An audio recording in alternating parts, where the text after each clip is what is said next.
I'm Robert Evans, and this is, again, Behind the Bastards, the show where we tell you everything you don't know about the very worst people in all of history.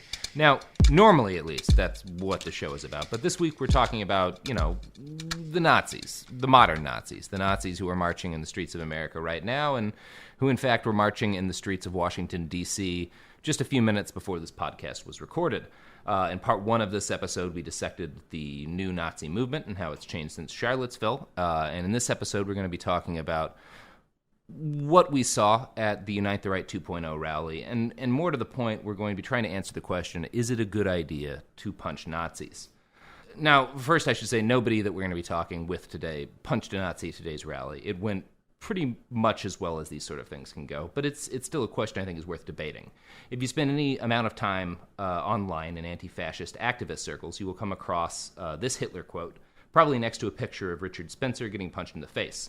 The quote, as it is usually displayed, reads, "Only one thing could have stopped our movement if our adversaries had understood its principle and from the first day smashed with the utmost brutality the nucleus of our new movement."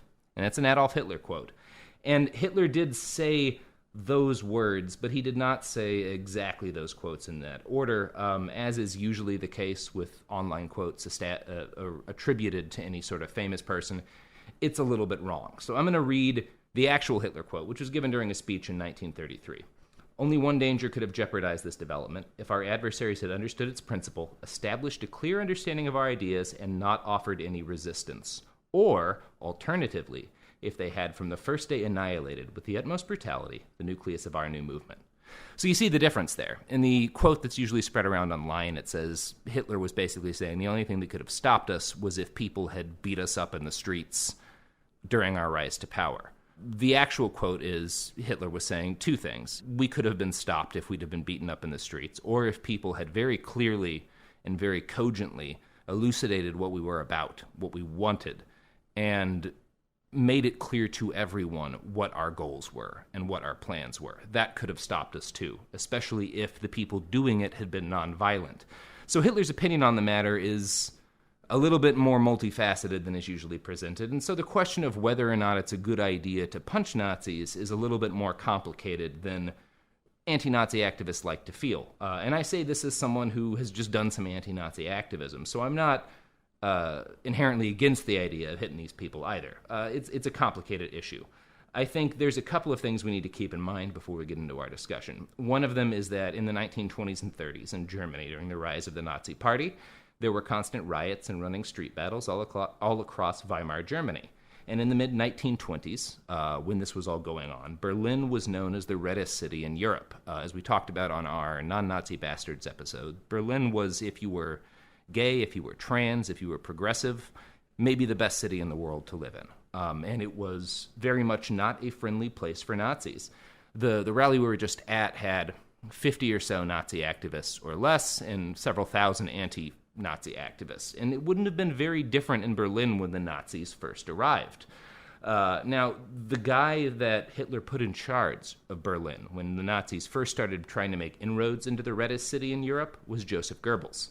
Goebbels was put in charge of the Berlin's Nazi branch, and his whole strategy when he gained that position was to send his very few Berlin Nazis directly into leftist-controlled chunks of the city.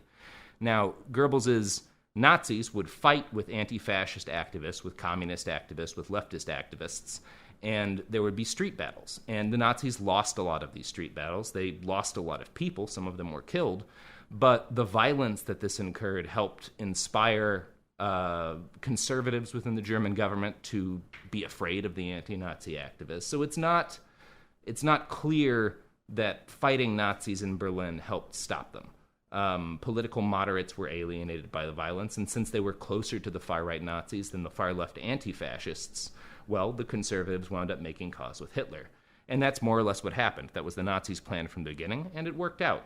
So the question of what's to be done about these Nazis is complicated. Can violence make racists afraid again, or does it only help them? In the lead-up to the first Charlottesville rally, the fascists went in looking for conflict. In today's rally, it was a different matter. And today I'm going to be talking with a round table of people that I attended this protest with, and we're going to try to get to the bottom of whether or not it's a good idea to hit Nazis, and we'll also be talking about what we saw and how we feel about the day. So, that's my thing.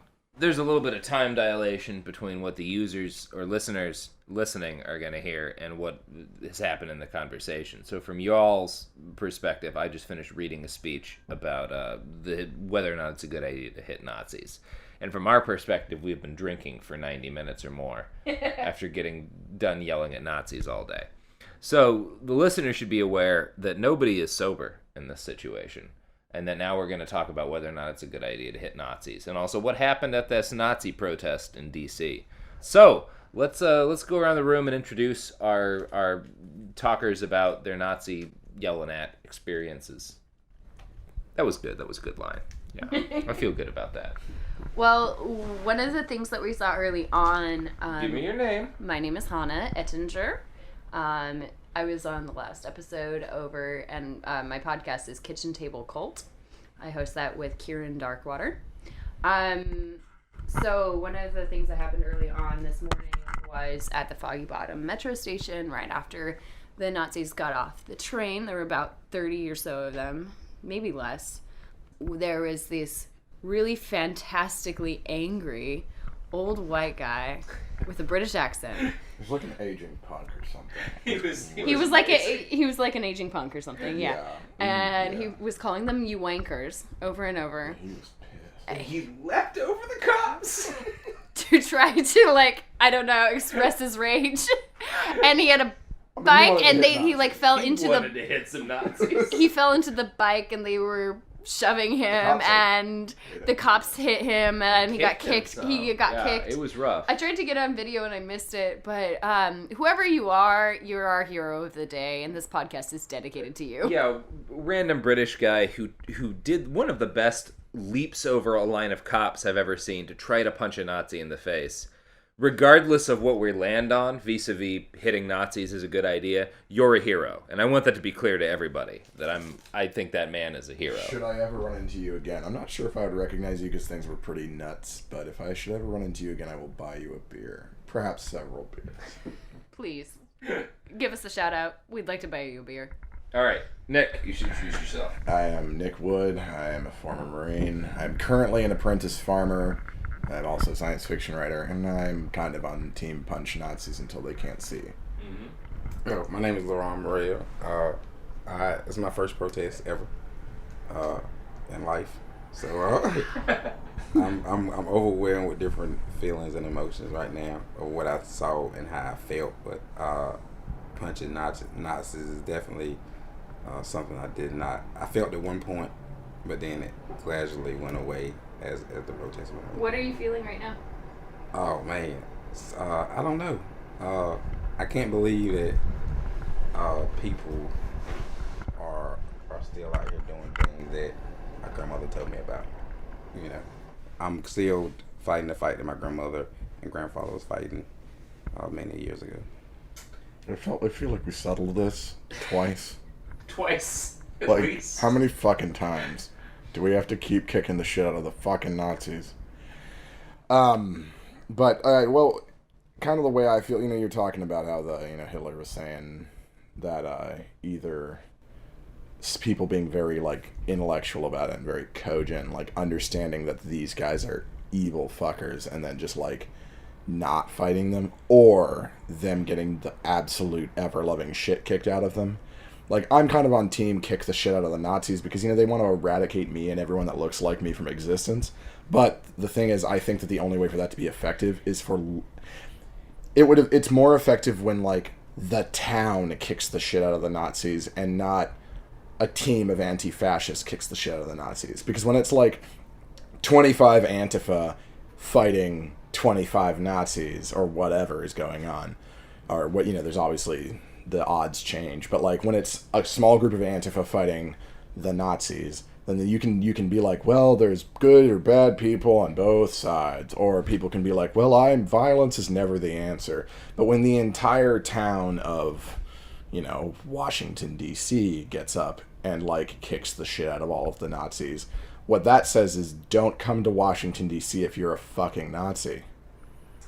And I think that's true. One of the things that unsettles me a little bit about demonstrations like this, and I think is a legitimate risk to avoid, is that the police are there, and I'm sure I know that because one of the police officers who was photographed on duty today has Nazi-ish tattoos and has been photographed cosplaying as a Nazi. So I'm sure some of these guys are sympathetic to the Nazis, but most of them aren't. There were a lot of black officers, there were a lot of Latino officers, there were a lot of Filipino and Asian officers. I'm sure they're not Nazis, because why would they be? There's nothing in that ideology for them.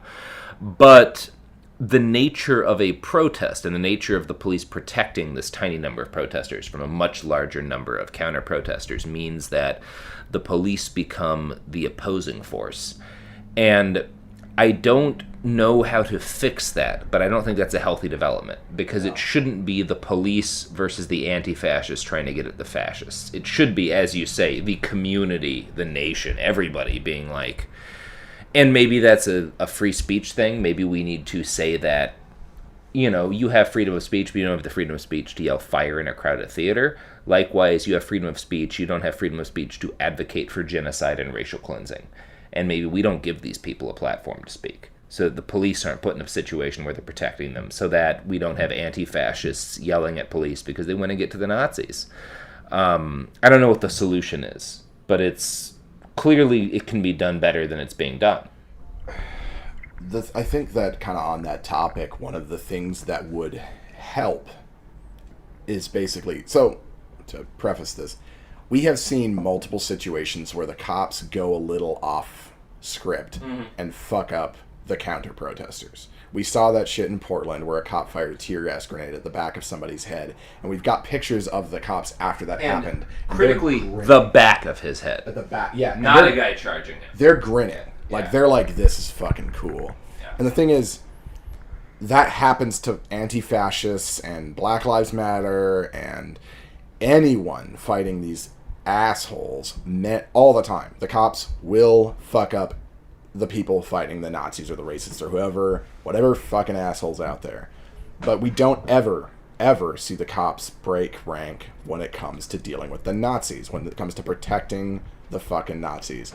And I understand that they have their orders, and I understand that their job is there to protect the Nazis, but the thing that really needs to happen, if the cops don't want to be the bad guys here, if they don't like hearing those chants at the protest of who do you protect, who do you serve, like they got real mad when they heard that one.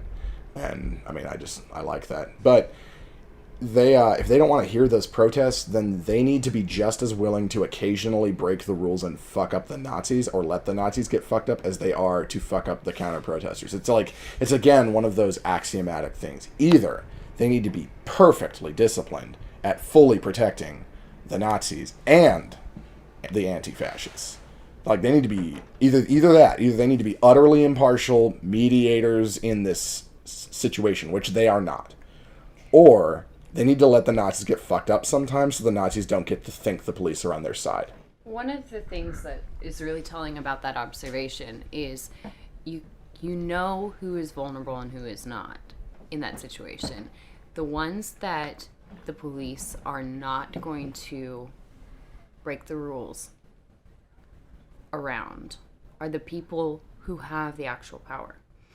When the police are willing to break the rules, they know they're not going to have consequences for it, because the people that they are breaking rank over are the people who are vulnerable in this situation.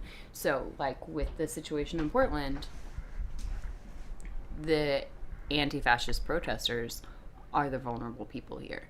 And the fact that the Nazis got a metro car of their own today shows that the system of power ultimately is reinforcing their message.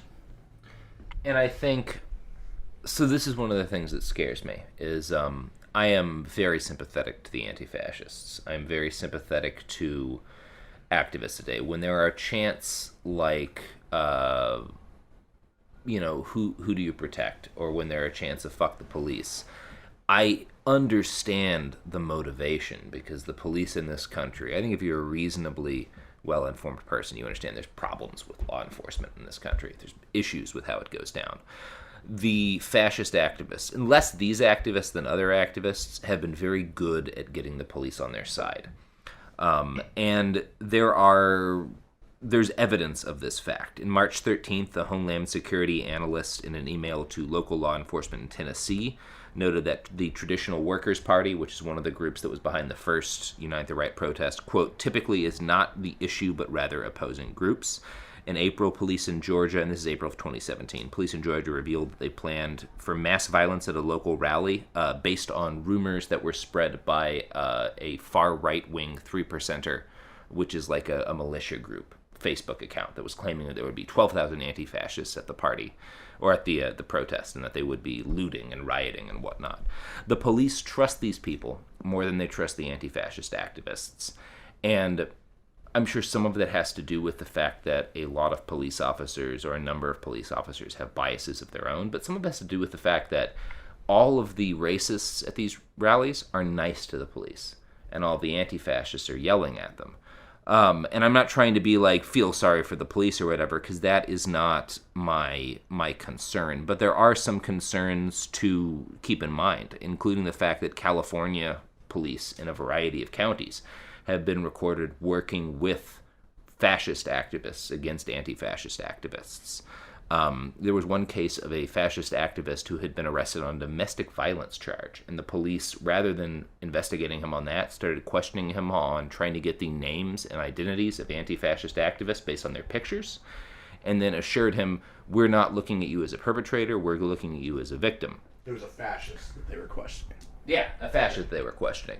So it is clear that their charm campaign against the police has not been ineffective. And again, not to defend the police, but if you're just getting yelled at by these people all day long, I can see why the tiny group of folks who are being polite to you, why that might be more compelling. And this is not a right or wrong issue. This is purely a tactical issue of what is more effective. And I do feel like the anti-fascist side of the equation could more effectively dialogue with the police to let them know we're not happy with how the situation is going down, but we're not angry at you, we're trying to get to them. I don't know what the right You're solution really is. walking a fine line there with tone policing. So Sure, it's for a sure. it's a very valid concern, and it's a very real recommendation because it is effective, but it also is the sort of thing that, like, yes, this anger is justified. Like attracts like. I have a couple of thoughts here that relate to how this stuff interplays with activists and race. So I think that you're not wrong, and that in a completely sterile environment, one of these ideal physics experiments environments, I would be like, I would say you're probably